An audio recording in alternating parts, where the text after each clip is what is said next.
राधे सभी को। आज हम आपको बताने जा रहे हैं एकादशी व्रत कथा। तो चलिए जानते हैं कथा के बारे में। एक राजा था, उसके राज्य में प्रजा सुखी थी।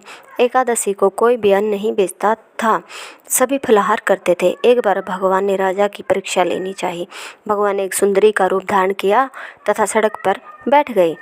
तभी राजा उतर से निकला और सुंदरी को देख चकित रह गया।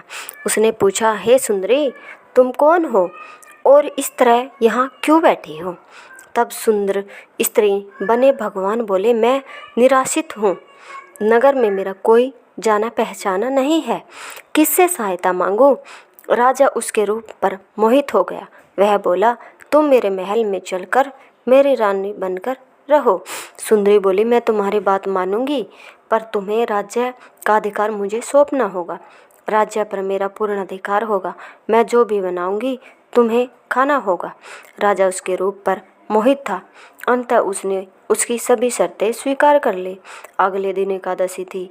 रानी ने हुक्म दिया कि बाजारों में अन्य दिनों की तरह अन्न बेचा जाए। उसने घर में मांस मछली आदि पकवाए तथा परोसकर राजा से खाने के लिए कहा। यह देखकर राजा बोला, रानी, आज एकादशी है, मैं तो केवल फलाहार ही करूँगा। तब रानी ने शर्त की याद दिलाई और बोली, या तो खाना खाओ, नहीं तो मैं बड़े राजकुमार का सिर काट लूँगी। राजा ने अपनी स्थिति बड़ी रानी से कही तो बड़ी रानी बोली, महाराज, धर्म न छोड़े बड़े राजकुमार का सिर दे दे। पुत्र तो फिर मिल जाएगा पर धर्म नहीं मिलेगा। इसी दौरान बड़ा राजकुमार खेल कर आ गया। माँ की आंखों में आंसू देखकर वह रोने लगा। कारण पूछने लगा तो माँ ने उसे सारी वस्तु स्थिति बता दी। तब वह बोला, मैं सिर देने के लिए तैयार हूँ। पिताजी के धर्म की रक्षा होगी, जरूर होगी।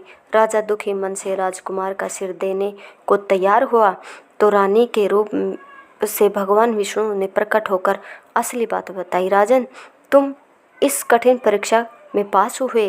भगवान ने प्रसन्न मन से राजा से वर मांगने को कहा तो राजा बोला, आपका दिया सब कुछ है, हमारा उद्धार करें।